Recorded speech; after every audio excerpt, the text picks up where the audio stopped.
Mula nang naging opisyal ang relasyon ni na Annie at Claire, tila naging mas makulay ang mundo nila. Ang dating simpleng ukay-ukay ay naging pugad ng inspirasyon at pagmamahalan.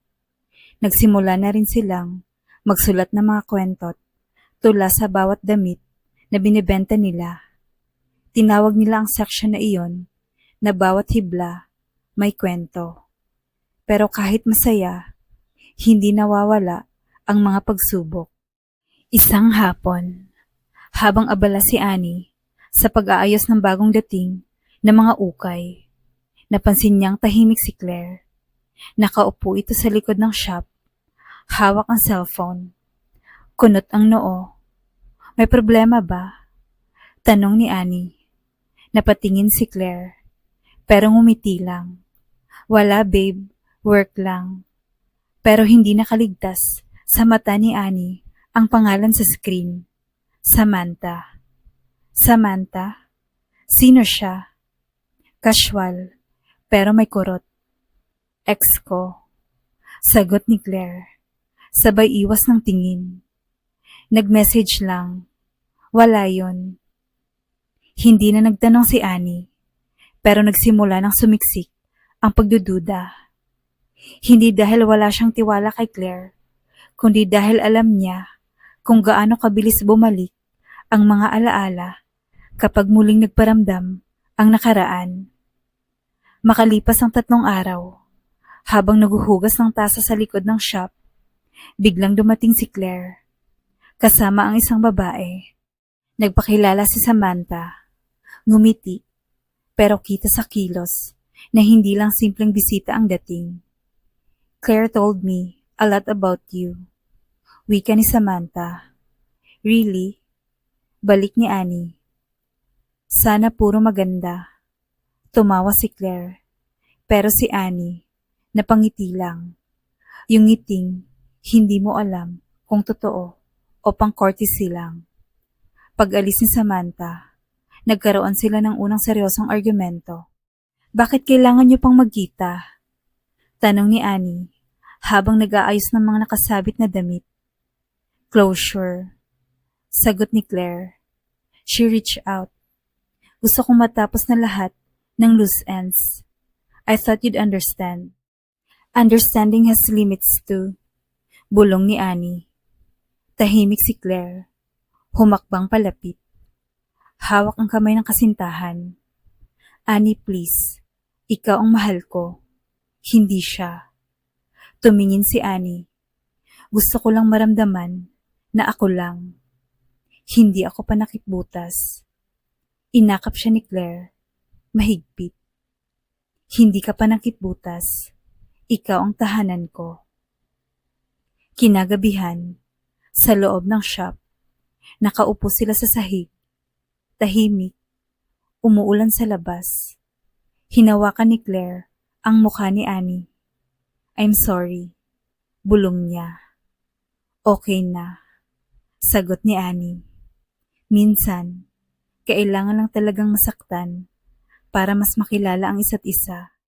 Naglapit ang kanilang mga mukha at muling naglapat ang kanilang mga labi. Mas marahan, mas totoo. Isang halik na may kasamang pangakong hindi sila bibitaw. Lumipas ang mga linggo, naging mas bukas sila sa isa't isa. Mas maraming kwento, mas maraming tawanan, at sa bawat bagong ukay na dumarating, sabay nila itong inaayos. Isang araw, may lumapit na production company. Nakita nila ang viral post tungkol sa kwento ng kasuotan. Gusto naming gumawa ng short film based sa shop ninyo, sabi ng producer, at sa love story ninyo. Nagkatinginan sina Claire at Annie. Nagkibit-balikat, sabay ngiti. Let's do it. Sa araw ng shoot, isinara nila ang shop ng isang buong araw. Si Claire ang nag-style ng mga outfit. Si Annie naman ang nag-voice over ng narration. Sa isang eksena, hawak ni Annie ang diary. Binasa niya ito habang nakatitig kay Claire. Sa isang lumang tela, Natagpuan ko ang bagong simula at sa bawat tahi, nilapat ko ang puso ko sa kanya. Pagkatapos ng shoot, habang nililigpit ang mga props, tinanong ni Claire, "Sa tingin mo ba, okay na tayong ilagay sa pelikula?" "Bakit naman hindi?" Sagot ni Annie. "Mas okay nga na totoo." Ngumiti si Claire. "At kung pelikula to," dagdag niya, "gusto ko ng happy ending. Then let's write it ourselves." Muling nagtagpo ang kanilang mga labi. Mas matagal, mas maalab, sa gitna ng shop, habang tahimik na bumubuhos ang ulan. Ilang buwan ang lumipas. Pinalabas sa isang film festival ang short film nila. Standing ovation. May mga lumuha, may mga ngumiti. Pag-uwi nila sa shop, may nakapaskil na bagong karatula. Tagpuan, ukay, tula, at pag-ibig. Naglagay rin sila ng maliit na bookshelf kung saan pwedeng mag-iwan ng liham ang mga customer. At gabi-gabi, sa bawat pagsasara nila ng shop, sabay silang nagkakape at sabay nilang pinagmamasdan ang mundong unti-unting natuturing tanggapin ang kanilang pag-ibig. Ngayong kilala na ang shop, hindi lang sa vintage clothes, kundi sa love stories at healing. Si Annie at Claire ay hindi nilang simpleng magkarelasyon. Magkatuwang na sila sa pangarap, sa negosyo, at sa buhay.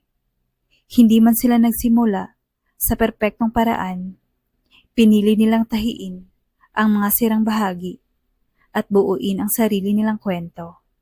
Sa ukay-ukay nagsimula, sa pagmamahalan nagpatuloy, at sa bawat habi ng alaala, ipinagpatuloy nila ang kwento ng pusong matapang magmahal.